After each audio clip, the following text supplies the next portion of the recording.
तो आज की क्लास में अपन बात करेंगे मैनेजमेंट के इंपॉर्टेंट क्वेश्चंस की, इंपॉर्टेंट थ्योरी क्वेश्चंस की। तो थ्योरी क्वेश्चन के बारे में जानने से पहले मैं आप लोगों के साथ एक बार सिलेबस डिस्कस कर रहा हूं मैनेजमेंट अकाउंटिंग का, सुनते जाओ ध्यान से। यूनिट नंबर 1 में 2 चैप्टर आता है। पहला मैनेजमेंट अकाउंटिंग, एक इंट्रोडक्शन, मतलब मैनेजमेंट अकाउंटिंग क्या होता है, उसके कैरेक्टरिस्टिक्स क्या होती है, फाइनेंशियल अकाउंटिंग से मैनेजमेंट अकाउंटिंग कैसे डिफर करता है, ऐसे बहुत सारी बातें लिखी हुई होंगी, है ना। तो वो अपने को पढ़ना है पहले नंबर के चैप्टर पे। दूसरे नंबर पर क्या आता है, एनालिसिस ऑफ फाइनेंशियल स्टेटमेंट। ये एक प्रैक्टिकल चैप्टर है प्लस थ्योरी चैप्टर भी है। ठीक है, मैं सारी बातें बताऊंगा, ध्यान से सुनते जाओ। यूनिट नंबर 2 में क्या आता है, ratio analysis, fund flow statement और cash flow statement. Unit number 3 में ये 4 टॉपिक आते हैं। यूनिट नंबर 4 में ये इतने सारे टॉपिक आते हैं और यूनिट नंबर 5 में ये दोनों आता है। ठीक है, अब सुनते जाओ कि आप लोग अगर प्रैक्टिकल की तैयारी कर रहे हो ना, तो मैनेजमेंट अकाउंट में 4 यूनिट में कंपलसरी प्रैक्टिकल आएगा, मतलब आएगा। यूनिट नंबर 2 से लेकर यूनिट नंबर 5 तक, यूनिट नंबर 2 से लेकर यूनिट नंबर 5 तक कंपलसरी प्रैक्टिकल देखने को मिलेगा। तो सर क्या यूनिट नंबर 1 में प्रैक्टिकल नहीं आएगा क्या? मैं ऐसा बोला ही नहीं आएगा। मैं ये बोल रहा हूं कि मैनेजमेंट अकाउंट के यूनिट नंबर 1 में प्रैक्टिकल अगर आएगा तो वो इस वाले चैप्टर का आ सकता है। कौन से वाले चैप्टर का? फाइनेंशियल स्टेटमेंट एनालिसिस या फिर एनालिसिस ऑफ फाइनेंशियल स्टेटमेंट का, जिसमें वो कंपैरेटिव और कॉमन साइज स्टेटमेंट बनाते हैं ना, वो वाला चैप्टर। अच्छा, अब जैसे कि अभी इतने सारे आप लोगों के पेपर हुए, यूनिट का तो गड़बड़ चल ही रहा है, जान रहे हो आप लोग कि इनडायरेक्ट टैक्स में कैसे हुआ था। यूनिट नंबर 5 में जो चीज थी वो दिए ही नहीं, यूनिट नंबर 4 का यूनिट नंबर 5 में चिपका दिए। तो इस बार मेरे को ऐसा लग रहा है कि आप लोगों का पेपर मैनेजमेंट अकाउंट का भी है ना, रेशियो का क्वेश्चन यहां पर दे सकता है, चांस है। आएगा नहीं बोल रहा हूं मैं, रेशियो एनालिसिस का क्वेश्चन कहां आ सकता है। और आप सब लोगों को एक चीज बता रहा हूं, ध्यान से सुनना। कल एग्जाम में जाने से पहले 2021, 2022 और 2023 ये 3 साल के क्वेश्चन पेपर को घोल के पी के चले जाना। मैंने क्या बोला? 2021, 2022 और 2023, और मैंने 2 साल के क्वेश्चन पेपर तो आप लोगों को भेजे ही है ग्रुप में। ठीक है, उसको एकदम घोल के पी के चले जाना। 2021, 22, 23 के 3 साल के। तो यूनिट नंबर 1 में क्या क्या करना है समझ में आ गया। यूनिट नंबर 1 से सारे बच्चे कंपलसरी एक थ्योरी पढ़ के जाएंगे, क्योंकि एक साल ऐसा हुआ था कि यूनिट नंबर 1 से दोनों थ्योरी आ गई थी, ऑप्शन में भी थ्योरी आ गई थी। तो क्या करोगे फिर? पढ़े नहीं रहोगे तो क्या छोड़ के आ जाओगे? प्रैक्टिकल बनाने के सोच के गए थे तो नहीं, पढ़ना पड़ेगा। तो जो मैं अभी थ्योरी क्वेश्चन देने वाला हूं उसमें से आप लोग यूनिट नंबर 1 की थ्योरी कर लेना। इतनी बात समझ में आ गई। यूनिट नंबर 2 में है ना, अब मैं रेशियो एनालिसिस को है ना बीपीएल बोल रहा हूं, बिन पैंदी का लोटा, ना इधर का ना उधर का, कुछ भी हो सकता है ना। ये पहले यूनिट नंबर 1 में था, यूनिट नंबर 2 में इस बार के सिलेबस में डाला है, लेकिन इसका क्वेश्चन कहां आ सकता है? यूनिट नंबर 1 में। तो रेशियो एनालिसिस सारे बच्चों को कंपलसरी प्रैक्टिकल करना है। ठीक है, अब बच गई बात किसकी? फंड फ्लो स्टेटमेंट और कैश फ्लो स्टेटमेंट की। तो कैश फ्लो फंड फ्लो में से कोई भी एक चैप्टर को बहुत अच्छे से कर लो। मैं तो बोल रहा हूं फंड फ्लो कर लो और उसी का ही प्रैक्टिकल और उसी की ही थ्योरी कर लो। समझ में आ गई बात। और कैश फ्लो स्टेटमेंट अगर आप करना चाहते हो, प्रैक्टिकल अगर अच्छा है तो दोनों का कर लो, कोई दिक्कत नहीं। अगर आपने शुरू से प्रैक्टिकल की तैयारी की है तो फिर थ्योरी नहीं पढ़ना पड़ेगा। क्लियर है। और थ्योरी भी क्या आती है मालूम है कैश फ्लो फंड फ्लो से? कि what do you mean by cash flow statement? Draw a specimen या draw a format of cash flow statement, और वो भी ऑपरेटिंग एक्टिविटी का बस बनाने के लिए बोलेगा फॉर्मेट। बस याद रखना डायरेक्ट मेथड बोल रहा है कि इनडायरेक्ट मेथड बोल रहा है। Cash flow from operating activity समझते हो ना, cash flow from operating activity, net profit before tax, वो सब अपन लेते हैं। तो वो क्या पूछेगा? डायरेक्ट मेथड बोलेगा तो डायरेक्ट मेथड का फॉर्मेट लिखोगे, इनडायरेक्ट बोलेगा तो इनडायरेक्ट का फॉर्मेट लिखोगे। तो थ्योरी में भी फॉर्मेट ही पूछ लेगा आपसे, है ना। यूनिट नंबर 3 में अगर आते हो तो यूनिट नंबर 3 में आपको 4 टॉपिक देखने को मिलेंगे, जिसमें से मैं आप लोगों को सजेशन दे रहा हूं केवल ये वाला जो चैप्टर है इसी का ही प्रैक्टिकल कर लो और इसी की थ्योरी कर लो। ऊपर के 3 चैप्टर आप लोग छोड़ना चाहते हो तो छोड़ दो। इस चैप्टर को बीईपी के नाम से भी जाना जाता है, break even point, cost volume profit analysis, मतलब ब्रेक इवन पॉइंट। इसी का ही प्रैक्टिकल और इसी का ही थ्योरी। और प्रैक्टिकल भी करोगे, कौन सा वाला करोगे? जो मैंने क्लास में करवाया है वो 2 साल वाला क्वेश्चन, 6 महीने वाला क्वेश्चन, ठीक है, एक इनकम स्टेटमेंट वाला क्वेश्चन और एक ठोका वाला आप लोगों का इक्वेशन वाला था ना क्वेश्चन, वो ऐसे करके क्वेश्चन कर लोगे, चांस है ब्रेक इवन पॉइंट का ही क्वेश्चन आएगा। और थ्योरी करके जाओ तो बीईपी की ही थ्योरी पढ़ लेना। किसी को कोई प्रॉब्लम यहां पे? यूनिट नंबर 4 में आओगे, यूनिट नंबर 4 में दिख रहे इतने सारे टॉपिक है, लेकिन प्रैक्टिकल में सिर्फ 2 ही है। कौन कौन सा? फ्लेक्सिबल बजट और कैश बजट। फ्लेक्सिबल बजट और दूसरा कैश बजट। फ्लेक्सिबल बजट का क्वेश्चन और कैश बजट का क्वेश्चन आप लोग अच्छे से तैयारी कर लो। यूनिट नंबर 4 से किसी को भी थ्योरी पढ़ने की जरूरत नहीं है। और जो बच्चा साल भर से तैयारी नहीं किया है, नहीं पढ़ा है प्रैक्टिकल, तो मैंने उसके लिए भी थ्योरी डाल दी है, वो करके चले जाना। बाकी मैं तो आप लोगों को सजेशन दूंगा यूनिट नंबर 4 से कैश बजट और फ्लेक्सिबल बजट ये दोनों कर लो, ठीक है। अब एक छोटी सी चीज ये है कि पिछले साल तक हमारे सिलेबस में कैश बजट नहीं था, कैश बजट इस साल डाला गया है। तो आप लोग जिस भी अनसॉल्व्ड पेपर वगैरह से पढ़ते हो ना, तो आपको उसमें क्वेश्चन नहीं मिलेगा। तो आप लोगों को कौन कौन से क्वेश्चन करने हैं कैश बजट के, जो मैंने क्लास में करवाए हैं ना, और जिन क्वेश्चन के ऊपर आईएमपी लिखवाया है, उन क्वेश्चन को बहुत अच्छे से करके चले जाना। बहुत बड़ा क्वेश्चन भी नहीं आएगा, बहुत छोटा क्वेश्चन भी नहीं आएगा, मीडियम, एक मीडियम लेवल का जो क्वेश्चन है वो आएगा कैश बजट का। और एक इलस्ट्रेशंस वाले क्वेश्चन ज्यादा करना, बैक साइड क्वेश्चन छोड़ोगे तो चल जाएगा। समझ में आ गई बात? और फ्लेक्सिबल बजट का तो आपको मिल जाएगा पास्ट ईयर के पेपर में बहुत सारे क्वेश्चंस। तो यूनिट नंबर 4 में मैं आप लोगों को सजेशन दे रहा हूं, सिर्फ क्या करके जाओगे? प्रैक्टिकल। थ्योरी सिर्फ वही बच्चा करेगा जिसने प्रैक्टिकल पढ़ा ही नहीं है बिल्कुल भी, ठीक है। इतने सारे टॉपिक देख के घबराना मत। और यूनिट नंबर 5 में आता है कौन सा? स्टैंडर्ड कॉस्टिंग, और दूसरा चैप्टर क्या है? Variance analysis. तो स्टैंडर्ड कॉस्टिंग तो पूरा पूरा प्योरली थ्योरी है, और वेरिएंस एनालिसिस में आप मटेरियल और लेबर बस पढ़ना, ओवरहेड पढ़ने का जरूरत नहीं है। मतलब यूनिट नंबर 5 से भी मैं सारे बच्चों को एक थ्योरी करने बोल रहा हूं, और वेरिएंस एनालिसिस पढ़ोगे तो किसका किसका पढ़ोगे? मटेरियल का और लेबर का। वो भी एकदम सिंपल सिंपल क्वेश्चन आता है, डिफिकल्ट क्वेश्चन नहीं आता। तो इसमें ओवरऑल आप लोगों को एक स्ट्रेटेजी समझ में आ गई। यूनिट नंबर 1 में मैंने क्या बोला आप लोगों को करने के लिए? कंपलसरी थ्योरी करनी है सारे बच्चों को। अभी थ्योरी क्वेश्चन क्या क्या करना है बताऊंगा मैं। यूनिट नंबर 2 में क्या करना है? रेशियो करना है। अब रेशियो यूनिट 1 में पूछे कि 2 में पूछे, जहां पे भी पूछेगा बना के आ जाना, लेकिन रेशियो कंपलसरी करना है।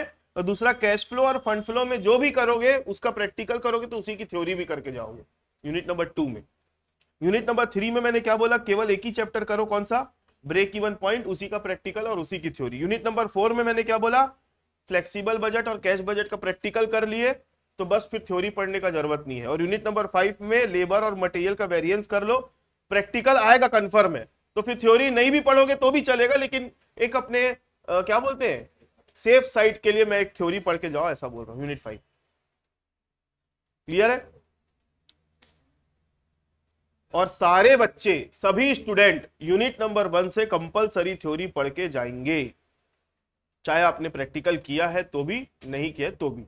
क्योंकि दोनों थ्योरी अगर आ गई ऑप्शन में तो आप कुछ पढ़े नहीं रहोगे तो लिखोगे क्या? ये अलवा जलवा थ्योरी लिखोगे तो अलवा जलवा नंबर मिलेगा, तो इसलिए पढ़ के जाना, ठीक। चलो अब इंपॉर्टेंट क्वेश्चंस में आ जाओ आप लोग। यूनिट नंबर 1 मैनेजमेंट अकाउंट के इंपॉर्टेंट क्वेश्चंस पढ़ो। पहला क्वेश्चन क्या लिखा है? Define management accounting and discuss its objective and function. ये जनरल क्वेश्चन है, बेसिक, एक पहले चैप्टर का मिल जाएगा आपको उसमें। Define management accounting, differentiate between management accounting and financial accounting. Clear है? What do you mean by management accounting, discuss its main tool and technique. ये 3 जनरल क्वेश्चन है पहले चैप्टर के। चौथे नंबर में क्या लिखा एक बार पढ़ो, ये पेपर में आया हुआ क्वेश्चन है। Represent the specimen of balance sheet of a company as per companies act 2013। आपको कुछ नहीं करना है, तो कंपनी की बैलेंस शीट बनाकर आनी है, फॉर्मेट, अमाउंट मत डालना, बाकी प्रॉपर पूरी बैलेंस शीट में 2 पार्ट रहते हैं, इक्विटीज एंड लायबिलिटी और एसेट, पूरा हेडिंग वाइज मैंने आप लोगों को फॉर्मेट लिखवाया है, एनालिसिस ऑफ फाइनेंशियल स्टेटमेंट में मिल जाएगा। बस वो उधर वाला एब्सोल्यूट चेंज और वाला कॉलम मत बनाना आप लोग, हो जाएगा, ठीक। ये आया हुआ क्वेश्चन है पेपर में, ये आ जाए तो मजा आ जाएगा। सर इसको अगर सही बना के भी आएगा तो काट के भी क्या ही काटेगा सामने, और अगर आपने पूरा 100% फॉर्मेट सही बनाया है तो उसकी मजबूरी है नंबर देने वाले की कि आपको 11 से 12 नंबर देगा। अब कॉलेज में नहीं मालूम मेरे को 15 नंबर का क्वेश्चन होता है तो जबरदस्ती है ना, वो लोग है ना 3 नंबर ऊपर का काटते क्यों मेरे को समझ में नहीं आता। बहुत रेयर कंडीशन में आपको है ना 75 में 70 नहीं मिलेगा, बहुत रेयर कंडीशन में। वो क्यों एक ठो ना नियम बना के रख लिए कि बच्चे का अगर सब सही भी है तो आपको 12 से 13 एक रेंज बना के रख दिए, इसलिए कॉलेज में परसेंट नहीं आता है। चलो जो भी है, यूनिट नंबर 2 में आ जाओ। यूनिट नंबर 2 में कितने क्वेश्चन दिख रहे हैं आप लोगों को? दो। What is fund flow statement, why it is prepared, briefly explain any one method of preparing this statement. हो जाएगा, इसके आंसर मिल जाएंगे आप लोगों को आगे। व्हाट डू यू, मिल जाएंगे मतलब मैं दूंगा नहीं, बोल रहा हूं ना, बुक में मिल जाएगा आप लोगों को। What do you understand bye cash flow statement, give format of cash flow from operating activity under direct method. तो आप लोग डायरेक्ट मेथड लिखा जरूर है, लेकिन आप लोग पढ़ के किसका जाओगे, इनडायरेक्ट का भी पढ़ के चले जाना, इजी फॉर्मेट है। तो ये 2 क्वेश्चन है बस यूनिट नंबर 2 से। यूनिट नंबर 3 में क्या क्या है देख लो। यूनिट नंबर 3 में क्या है, what do you understand by marginal costing method, state some of the important application of marginal method for managerial decision. What is break even chart, what is break even chart, इसमें एक तो graph बनता है भाई ऐसा करके कुछ, तो भी ग्राफ देख के चले जाना, ठीक है। How it is prepared, what are its limitation. 3 part है, 3 पार्ट का आंसर दोगे नंबर मिलता है थ्योरी के भी क्वेश्चन में। एक्सप्लेन द फॉलोइंग, कंट्रीब्यूशन क्या होता है, प्रॉफिट वॉल्यूम रेशियो क्या है, मार्जिन ऑफ सेफ्टी क्या है, ब्रेक इवन पॉइंट क्या है। ये 4 का शॉर्ट नोट आपको लिखने के लिए आ सकता है, तो पहले उसको एक्सप्लेन करना है क्या होता है, फिर फॉर्मूला भी लिख के आना है कि ये इसके फॉर्मूले, ठीक है, और उसका इंप्लीकेशन क्या है कि क्यों देखा जाता है इन सबको। तो लगभग है ना ये पॉन पेज का जाएगा आप लोगों का। पॉन पेज समझते हो, 4-5 लाइन में आपकी इसकी एक्सप्लेनेशन, 4-5-6 लाइन में इसका फॉर्मूला, फिर बस उसका इंप्लीकेशन लिख दोगे तो हो जाएगा। ये 4 क्वेश्चन है आप लोगों के किसके, ये ब्रेक इवन पॉइंट में मिलेगा ना आप लोगों को देखने के लिए। यूनिट नंबर 4 में आ जाओ भाई। यूनिट नंबर 4 में है what do you mean by budgeting, what are the essentials of an effective budgeting system. General question, what is meant by budgetary control, discuss its objective and limitation. What is performance budgeting, सुनो ये topic syllabus में नहीं है। What is performance budgeting आपके syllabus में नहीं है, क्योंकि जो सिलेबस है ना उसमें परफॉर्मेंस बजट कहीं नहीं लिखा है, लेकिन मैंने यहां पर क्वेश्चन डाल दिया है क्योंकि पेपर सेट करने वाला है ना। मैंने जहां तक अभी जितने भी पेपर हुए ध्यान नहीं दे रहा सिलेबस, वो पास्ट ईयर के क्वेश्चंस को देख रहा है और आंसर डाल दे रहा है वहां पर, मतलब क्वेश्चन डाल दे रहा है, तो करके जाना इसको भी। What is performance budgeting, explain its importance and objects, has it any limitation also, explain the concept of responsibility accounting. ये 4 क्वेश्चन आते हैं आपके यूनिट नंबर 4 में। बाकी यूनिट 4 में मैं आप लोगों को थ्योरी करने बोला हूं क्या, नहीं, फ्लेक्सिबल बजट कैश बजट पढ़ के जाना है। जो बच्चा प्रैक्टिकल किया ही नहीं है उसके लिए ऑप्शन है। यूनिट नंबर 5 में 2 क्वेश्चन है, difference between standard cost and standard costing, discuss its objects. What is variance analysis, is favourable variance always an indicator of efficiency in operation. बस ये 15 क्वेश्चन है आप लोगों को मैनेजमेंट अकाउंटिंग की थ्योरी में करके जाने हैं, और सभी बच्चों को जो प्रैक्टिकल की भी तैयारी कर रहा है वो यूनिट नंबर 1 में कंपलसरी थ्योरी पढ़ के जाएगा। अब आप लोगों का कुछ डाउट है तो पूछो, फिर मैं क्लास को वाइंड अप करता हूँ। कुछ डाउट है तो पूछ लो।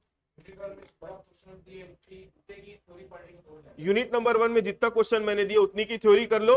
बाय चांस अगर वर्डिंग कुछ चेंज करके आ गया क्वेश्चन तो आपने जो पढ़ा है वही आंसर लिख के आ जाना, ठीक है। हाँ बोलो भाई, क्या बोल रहे थे ऑनलाइन वालों? आवाज बहुत कम आ रही है आपकी। अभी इससे रिलेटेड कोई डाउट है तो पूछो।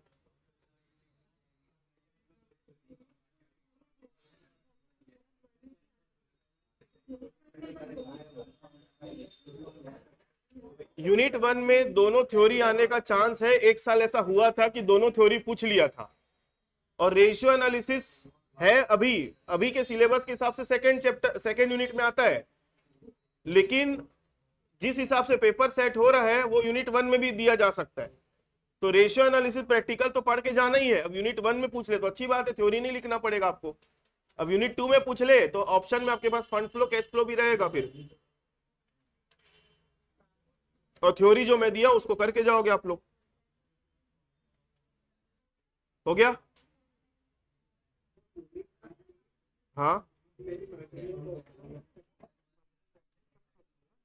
हाँ। यूनिट नंबर 3 में सुनो मेरी बात, इधर इधर यूनिट नंबर 3 में फ्रीक्वेंटली आस्क्ड टॉपिक अगर कुछ है तो ब्रेक इवन पॉइंट है। मार्जिनल कॉस्टिंग का क्वेश्चन नहीं आता है, मैं ऐसा नहीं बोल रहा हूं। मार्जिनल कॉस्टिंग का क्वेश्चन आता है, लेकिन as compare to marginal costing BEP का प्रैक्टिकल फ्रीक्वेंटली पूछता है। तो आप ब्रेक इवन पॉइंट अगर कर लेते हो और उसी की थ्योरी कर लेते हो तो आप मार्जिनल कॉस्टिंग के 3 चैप्टर से बच जाओगे। और अगर आपने मार्जिनल कॉस्टिंग करी है और अगर आप मार्जिनल कॉस्टिंग का प्रैक्टिकल कर लिए हो तो आप अब थ्योरी मत पढ़ो, बीईपी का भी प्रैक्टिकल कर लो फिर आप, तो आपका प्रैक्टिकल हो जाएगा, थ्योरी नहीं पढ़नी पड़ेगी आपको यूनिट नंबर 3 से।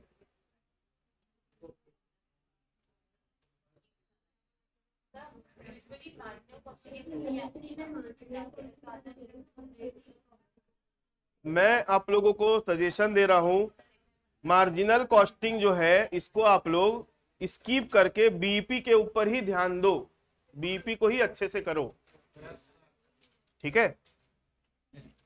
और बीईपी का प्रैक्टिकल और उसी की थ्योरी, तो फिर ज्यादा दिमाग नहीं लगाना पड़ेगा आप लोगों को। हाँ ना, आप बोलो क्या बोल रहे थे?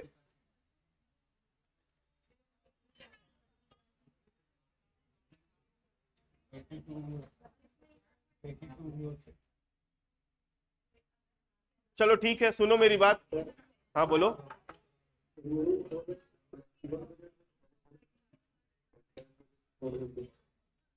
यूनिट 4 में तो प्रैक्टिकल करके जाना है भाई। फ्लेक्सिबल बजट का चांस ज्यादा है आने का, कैश बजट का चांस कम है आने का। और अगर आप प्रैक्टिकल कर रहे हो तो फ्लेक्सिबल और कैश दोनों करके जाओगे, ठीक है? अगर आप केवल फ्लेक्सिबल बजट पढ़ने की सोच रहे हो तो फ्लेक्सिबल बजट पढ़ोगे तो फिर बाकी ये सब यूनिट 4 की थ्योरी भी पढ़ के जानी पड़ेगी, अगर कैश बजट छोड़ रहे हो तो। सर तो फ्लेक्सिबल बजट तो वो आएगा, प्रैक्टिकल तो करना प्रैक्टिकल चांस बहुत हाई है उसका आने का, ठीक है? अच्छा, आप लोगों को ये जो पीडीएफ दिख रहा है इसकी डाउनलोड की लिंक आपको वीडियो के डिस्क्रिप्शन में मिल जाएगी, वहां से डाउनलोड कर लेना और इस वीडियो को अपने दोस्तों तक सेंड कर देना, शेयर कर देना। और मैं ये बोल रहा था कि वीडियो आप लोग बोलोगे सर इतने लेट से आप लोगों ने अपने क्वेश्चन दिए, बहुत सारे कमेंट और ये सब आए मेरे पास, मैसेज भी आया, पर्सनल मैसेज। मेरा ये बोलने का मतलब है मैनेजमेंट अकाउंटिंग एक प्योरली है ना, कौन सा सब्जेक्ट है, प्रैक्टिकल। और अपने जितने भी आप लोग हो मैक्सिमम प्रैक्टिकल की तैयारी कर रहे हो, तो थ्योरी इसमें लेस इंपॉर्टेंट है, क्लियर है? और नंबर ऑफ थ्योरी क्वेश्चन भी as compare to other subject मैंने कम दिए हैं, तो ज्यादा समय नहीं लगेगा थ्योरी पढ़ने में आप लोगों को, ठीक है? चलो, और कुछ डाउट रहेगा आप लोग मैसेज करके पूछ सकते हो।